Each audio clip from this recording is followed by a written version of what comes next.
नमस्कार दोस्तों, आज के इस वीडियो में आपका स्वागत है। आज हम पढ़ेंगे आपकी गणित की किताब का पहला पाठ जिसका नाम है पूर्णांक और इसी को हम अंग्रेजी में इंटीजर्स के नाम से जानते हैं। तो चलिए दोस्तों, इस वीडियो में आगे बढ़ते हैं और देखते हैं कि आज के हमारे विषय क्या होंगे। आज का पहला विषय होगा भूमिका, फिर पुनरावलोकन और अंत का विषय होगा पूर्णांकों का योग। तो चलिए शुरू करते हैं भूमिका के साथ। अब पाठ का नाम है पूर्णांक, तो सबसे पहले हम इसका अर्थ ही जान लेते हैं। पूर्णांक क्या है? कभी सोचा है? पूर्णांक एक प्रकार की संख्या होती है। इसी के लिए हम आगे बढ़ेंगे और सबसे पहले जानेंगे विभिन्न संख्याओं के प्रकार। तो संख्याओं के प्रकार में यदि मैं बात करूं, सबसे पहली संख्या जो मेरे दिमाग में आई वो आती है प्राकृत संख्या। अब प्राकृत संख्या होती क्या है? प्राकृत संख्या होती है 1, 2, 3, 4 और ऐसे ही आगे जितनी संख्या आप गिन पाए उन सभी को हम प्राकृत संख्या कहते हैं। और यदि इसी प्राकृत संख्या के आगे मैं शून्य लगा दूं तो इन संख्याओं का जो संग्रह अब बना वह पूर्ण संख्या कहलाएगा। अब थोड़ा आगे बढ़कर यदि मैं इसमें ऋणात्मक संख्याओं को जोड़ दूं, यानी -1, -2, -3, -4 और ऐसे ही बढ़ता जाएगा, तो अब यह संग्रह और बड़ा हो गया है।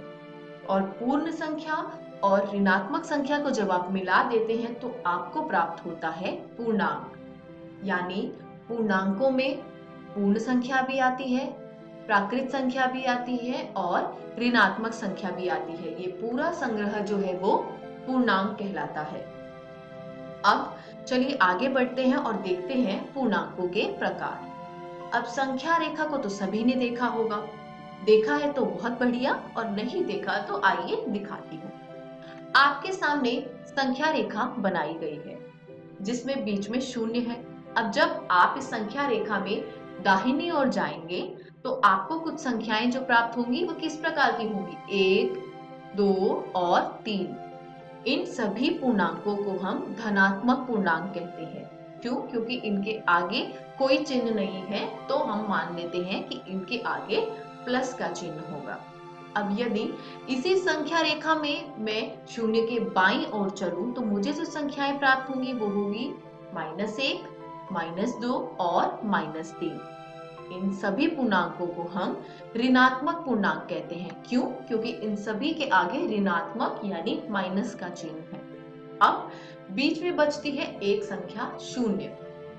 शून्य ऋणात्मक पूर्णांक भी नहीं होता और धनात्मक पूर्णांक भी नहीं होता, इसको हम केवल पूर्णांक कहते हैं। आइए देखते हैं अगला विषय पुनरावलोकन। आपके सामने एक संख्या रेखा दिखाई गई है। अब इस संख्या रेखा में जैसे जैसे आप दाहिनी ओर बढ़ते जाएंगे संख्याओं का मान बढ़ता जाता है और ये खत्म होता है कहाँ? अनंत पर। ठीक उसी प्रकार यदि आप संख्या रेखा में बाईं ओर चलते जाएं तो जो संख्या रेखा है वो कहाँ समाप्त होती है? माइनस अनंत पर। यानी सबसे बड़ा या सबसे छोटा कोई पूर्णांक होता ही नहीं है, ये असीमित है और निरंतर रूप से बढ़ता रहता है। चलिए आगे बढ़ते हैं और देखते हैं एक और रोचक तथ्य। अब यहाँ पर संख्या रेखा में जब आप दाहिनी ओर जा रहे हैं तो आपको दो संख्याएं मिली, 1 और 2।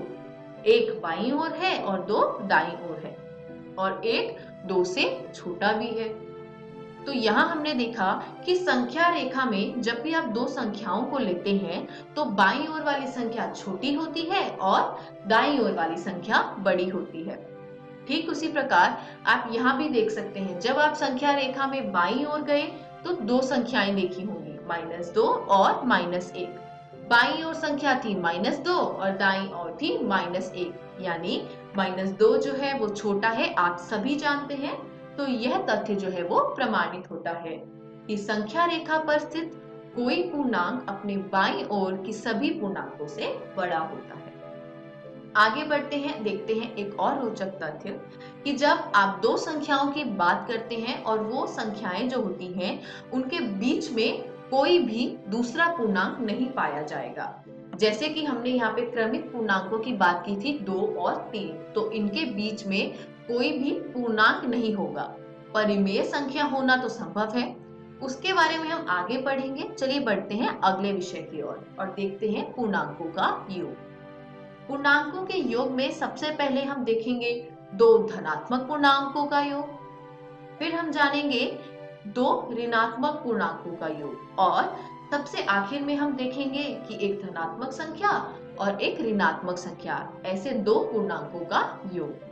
तो चलिए आगे बढ़ते हैं और देखते हैं सबसे पहले दो धनात्मक पूर्णांकों का योग। यहाँ संख्याएं दे रखी हैं 4 जमा 5। तो 4 के आगे भी कोई चिन्ह नहीं है और 5 के आगे भी कोई चिन्ह नहीं है, तो हम मान लेते हैं कि इन दोनों के ही आगे प्लस का चिन्ह है, यानी दोनों पूर्णांक जो है वो धनात्मक है। तो ऐसी स्थिति में आपको जो उत्तर प्राप्त होगा या परिणाम में जो पूर्णांक प्राप्त होगा वो भी धनात्मक पूर्णांक होता है। ठीक उसी प्रकार आपके सामने और दो पूर्णांक दिए गए हैं 56 जमा 73। दोनों में ही आगे कोई चिन्ह नहीं है, यानी ये भी दोनों धनात्मक पूर्णांक हैं और इनका योग करने पर भी हमको धनात्मक पूर्णांक मिलता है 129, यानी दो धनात्मक पूर्णांकों का योग धनात्मक होता है। चलिए आगे बढ़ते हैं और देखते हैं अगला विषय, दो ऋणात्मक पूर्णांकों का योग। -4 जमा -5। यहाँ पर -4 भी ऋणात्मक पूर्णांक है और -5 भी ऋणात्मक पूर्णांक है। इनको जोड़ने पर हमें प्राप्त होता है -9। आगे बढ़ते हैं, देखते हैं अगला उदाहरण, -56 और -73। इन दोनों को भी जोड़ने पर हमको प्राप्त होता है -129। यानी इस उदाहरणों से हमें यह सीखने को मिला कि दो ऋणात्मक पूर्णांकों का योग ऋणात्मक होता है।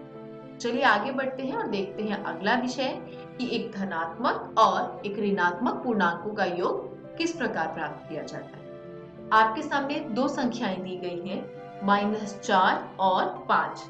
एक ऋणात्मक पूर्णांक है और एक धनात्मक। तो आप यहाँ देखिए 4 क्या है, ऋणात्मक है और 5 जो है वो धनात्मक है। यहाँ पर जो ऋणात्मक संख्या का मान है, यानी जो 4 वाला संख्या है वो 5 से छोटा है, तो चिन्ह जो है वो धनात्मक ही आएगा। यानी जो भी संख्या बड़ी होती है, अगर आपका धनात्मक पूर्णांक बड़ा है तो प्लस का चिन्ह आएगा और अगर ऋणात्मक पूर्णांक बड़ा है तो माइनस का चिन्ह आएगा। अगले उदाहरण में हमने देखा जो हमको दो पूर्णांक दिए हैं उसमें ऋणात्मक पूर्णांक है -6 और धनात्मक पूर्णांक है 4। अब 6 जो है वो है 4 से बड़ा, तो इसलिए परिणाम में जो पूर्णांक आएगा उसके आगे माइनस का चिन्ह आएगा। तो चलिए आगे बढ़ते हैं और देखते हैं अगला विषय, योज्य प्रतिलोम। किसी पूर्णांक a का जो योज्य प्रतिलोम होता है वो -a होता है और इसके विपरीत -a का जो योज्य प्रतिलोम होता है वो a होता है। इसी के साथ हमारी ये वीडियो यहीं समाप्त होती है। चलिए संक्षेप में देखते हैं आज हमने क्या सीखा। भूमिका, पुनरावलोकन और पूर्णांकों का योग। अगले वीडियो में हम जानेंगे पूर्णांकों के व्यवकलन के बारे में और पूर्णांकों के योग के गुण के बारे में। तब तक के लिए मैं आपसे विदा लेती हूँ।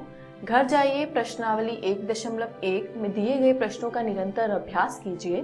किसी भी प्रकार के संदेह एवं सहायता के लिए हम हमेशा उपलब्ध हैं। धन्यवाद।